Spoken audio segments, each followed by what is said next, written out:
Hello student बच्चों, आज हम लोग व्याकरण से अध्याय 15 क्रिया के बारे में देखते हैं। देखो बच्चों, क्रिया का अर्थ क्या है। क्रिया का अर्थ है किसी कार्य का करना या होना। इसके बिना वाक्य अपूर्ण एवं अस्तित्वहीन होता है। क्रिया के द्वारा ही कार्य की स्थिति एवं घटना स्पष्ट होती है। अतः सरल शब्दों में कहा जा सकता है कि क्रिया क्या है। किसी भी कार्य के करने या होने का बोध कराने वाले शब्द क्रिया कहलाते हैं। ठीक है बच्चों, किसी भी कार्य के करने या होने का जो ज्ञान कराता है उस शब्द को हम क्रिया कहते हैं। अब आगे देखते हैं, क्रिया से संबंधित है धातु। धातु किसे कहते हैं। क्रिया के मूल रूप को धातु कहा जाता है। जैसे पढ़, लिख, उठ, बैठ, सो। क्रिया का मूल रूप उसके हर रूप में विद्यमान रहता है। पढ़ से पढ़ना, पढ़ा, पढ़ेगा आदि लिखा जाता है। ठीक है बच्चों, ये तुमने देखा कि क्रिया क्या है। किसी भी कार्य के करने या होने का जो शब्द बोध कराए उसे क्रिया कहते हैं।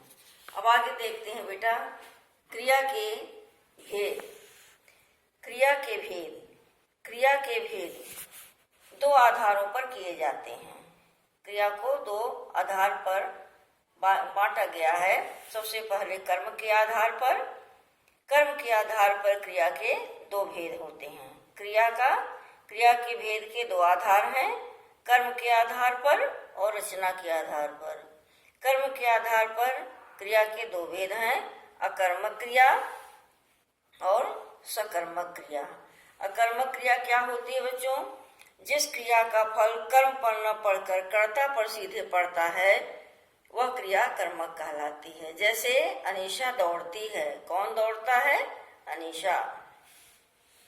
सकर्मक क्रिया है जिस क्रिया का फल कर्म पर पड़ता है, अर्थात वाक्य में जिस क्रिया का कर्म होता है उसे सकर्मक क्रिया कहा जाता है।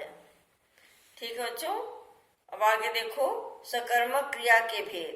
सकर्मक क्रिया के भी दो भेद होते हैं, एक अकर्मक क्रिया, द्विकर्मक क्रिया। अब देखो, एक कर्मक क्रिया क्या है। जिस क्रिया का केवल एक कर्म होता है, जिसमें केवल एक कर्म होता है उसे कहते हैं एक कर्मक क्रिया। जैसे पिताजी पत्रिका पढ़ रहे हैं, इसमें केवल पढ़ने का कार्य हो रहा है। द्विकर्मक क्रिया क्या है।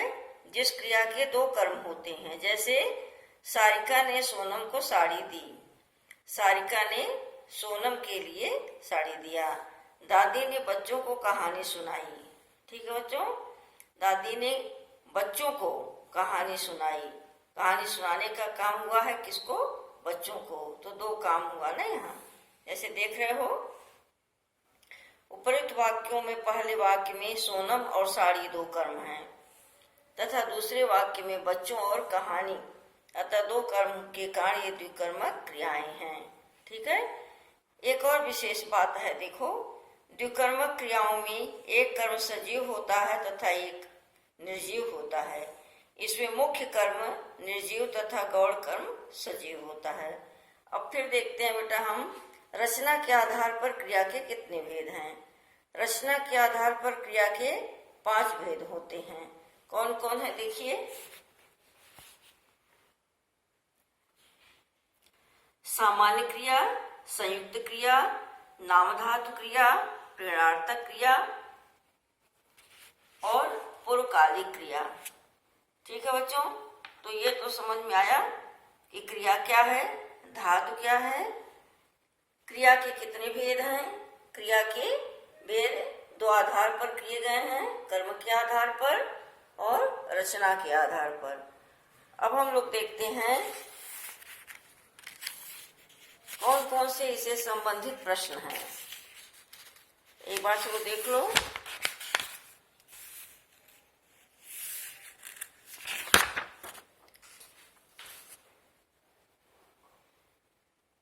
आओ दोहराएं। किसी कार्य के करने या होने का बोध कराने वाले शब्द क्रिया कहलाते हैं। क्रिया के मूल रूप को धातु कहते हैं। कर्म के आधार पर क्रिया के दो भेद हैं, अकर्मक और सकर्मक। सकर्मक क्रिया के भी दो भेद होते हैं, अकर्मक एवं द्विकर्मक। संरचना के आधार पर क्रिया के 5 भेद हैं, सामान्य क्रिया, संयुक्त क्रिया, नाम धातु क्रिया, ऋणार्थक क्रिया और पूर्वकालिक क्रिया।